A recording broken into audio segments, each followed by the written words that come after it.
नमाज पढ़ के बाजू में कुरान की कसम खाकर कहता है नफीसुल हक रिंकू किसी नेता का 1 रुपया नहीं जानता है।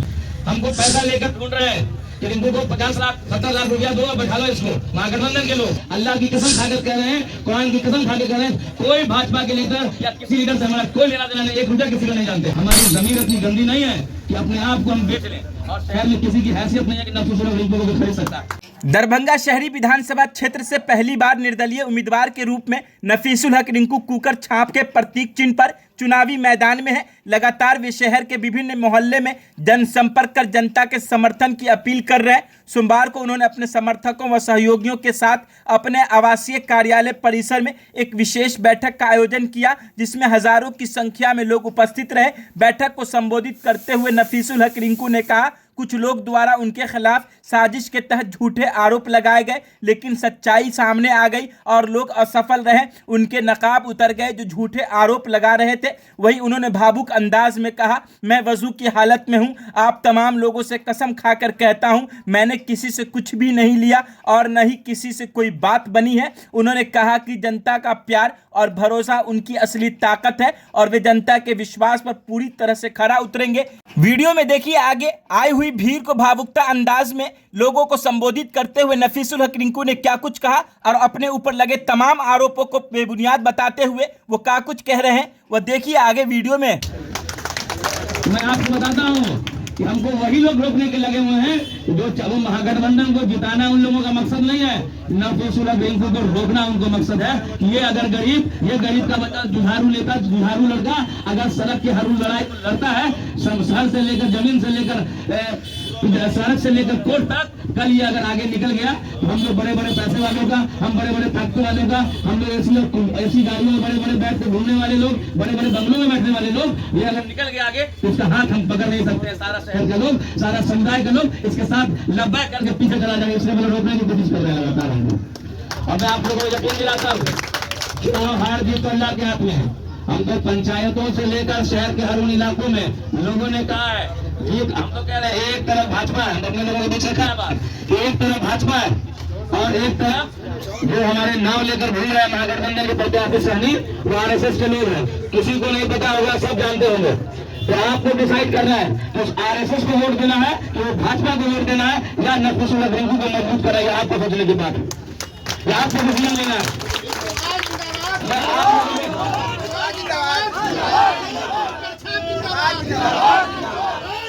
मैं आप लोगों को यकीन दिलाना चाहता हूँ कि आप लोगों का एक एक वोट बेकार नहीं जाएगा।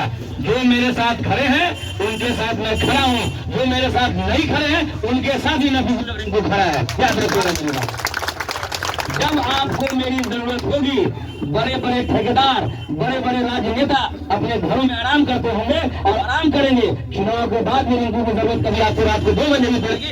एक फोन मेरा 15 शहर के सब इलाकों में बढ़ चुका है, उस नंबर पे हमारा नंबर है।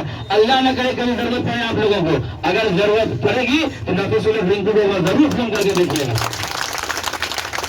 और ये लड़ाई तो शुरू हुई है, ये लड़ाई हम तो कह रहे हैं हमारी लड़ाई नहीं है। हम बार-बार लोगों से कहते हैं चुनाव लड़ना हमारा मकसद नहीं है, हम तो चुनाव लड़ ही रहे हैं अपने मुसलमानों के आने वाले नए नस्ल को बनाने के लिए और दरभंगा शहर में अल्पसंख्यकों की नई ताकत तैयार करने के लिए नफीसुल हक रिंकू चुनाव लड़ने का काम कर रहा है। और जिस तरीके से आप लोगों ने मेरा सहयोग किया है, हम तो हर डोर टू डोर गए, लोगों का क्या करना है वो हम समझ रहे हैं। लोग पूरी मजबूती से 6 तारीख को बुक पर डट के सुनेंगे सबका, कहेंगे सबका, क्यों सब लोगों ने ठेकेदारी नहीं रखी है, सुनेंगे सबका, कहेंगे सबका, लेकिन लोग जान रहे हैं कि हमको किसको वोट देकर किसको मजबूत करना है। वो मजबूत रिंकू को नहीं करेंगे, वो लोग खुद अपने आप को मजबूत करने के, अपने आने वाले नौजवान को मजबूत करने का काम करेंगे, अपने आने वाले नस्ल को मजबूत करने का काम कर रहे हैं। और मैं आप लोगों को बता दूं, हम तो कह रहे हैं कि हम आप लोगों से आज बताइए, हम एक इंडिपेंडेंट कैंडिडेट हूँ, लेकिन यहाँ पर इतने सारे लोग, हमारे गार्जियन, हमारे बड़े भाई, हमारे दोस्त, हमारे साथी, सब लोगों ने मिलकर जितना दिल से आप लोग मेरे साथ पहले दिन से लेकर आज तक खड़े हुए हैं, इतना। और लोग तो समझिए तरह तरह से लोग वहाँ खड़े, किसी को पैसा मिला होगा, किसी को कुछ मिला होगा, लेकिन आप लोग मेरे काम से, मेरी मोहब्बत से, मेरे इखलास से, मेरे जुबान से आप लोग यहाँ बैठे हैं, मेरे बिना मफाद के। बस आपका मकसद यही है कि रिंकू को हम लोग मजबूत करें, आने वाली आवाज बनाए। और मैं आप लोगों को यकीन दिलाना चाहता हूँ ये लड़ाई नफीसुल हक रिंकू की नहीं है। हम बार बार कह रहे हैं, अपने आने वाले युवाओं के, आने वाली नई पीढ़ी के जनरेशन की लड़ाई लेकर सड़क पर रिंकू लड़ रहा है।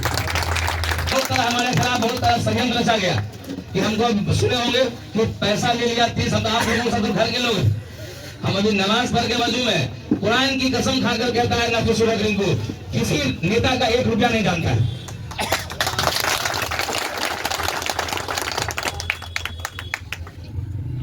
तो आप इससे स्पष्ट समाज को कह दें, हम पर तरह तरह के लोग आरोप लगाने का काम किया, लेकिन हम पीछे हटने वाले लोग नहीं है। आप लोग हमारी ताकत है और उसी ताकत के साथ रिंकू 6 तारीख तक शाम के 7 बजे चुनाव लड़ने का काम किया। हमको महागठबंधन के लोग, हम तो कहा ना 7 को हम करेंगे प्रेस कॉन्फ्रेंस और डिटेल्स करेंगे। हमको पैसा लेकर ढूंढ रहे हैं कि रिंकू को 50 लाख 70 लाख रुपया दो और बैठा लो इसको, महागठबंधन के लोग। और जो लोग हमको कहते हैं कि 30 लाख रुपया लेके चुनाव लड़ रहे हैं, हम तो कह रहे हैं कसम खुदा की, अल्लाह की कसम खाकर कह रहे हैं, कुरान की कसम खाकर कह रहे हैं, कोई भाजपा के लीडर या किसी लीडर से हमारा कोई लेना देना नहीं, 1 रुपया किसी का नहीं जानते। आप जैसे लोग हमारे संबंध है, हमको चुनाव लड़ाने का काम कर रहे हैं। कोई गाड़ी दे रहा है, कोई गाड़ी दे रहा है, कोई हैंडबिल दे रहे हैं। हमको नॉन मुस्लिम समुदाय के जो लोग हमारे जो पार्षद हैं वो भी हमारा सहयोग कर रहे हैं। तरह तरह कोई गाड़ी दे रहा है, कोई पैसा, कोई हैंडबिल जमा करके दे रहा है कि नहीं रिंकू भाई हम आपके साथ खड़े हैं, ऐसे पार्षद आपके साथ खड़े। हमारी जमीन इतनी गंदी नहीं है कि अपने आप को हम बेच लें और शहर में किसी की हैसियत नहीं है कि नफीसुल हक रिंकू को खरीद सकता है। याद रखिएगा, मैं कल भी सड़क पर था, आज भी सड़क पर हूँ और हर उन अल्पसंख्यकों के साथ साथ हर दलित गरीबों की आवाज बनकर इनको समूह में खड़ा होगा।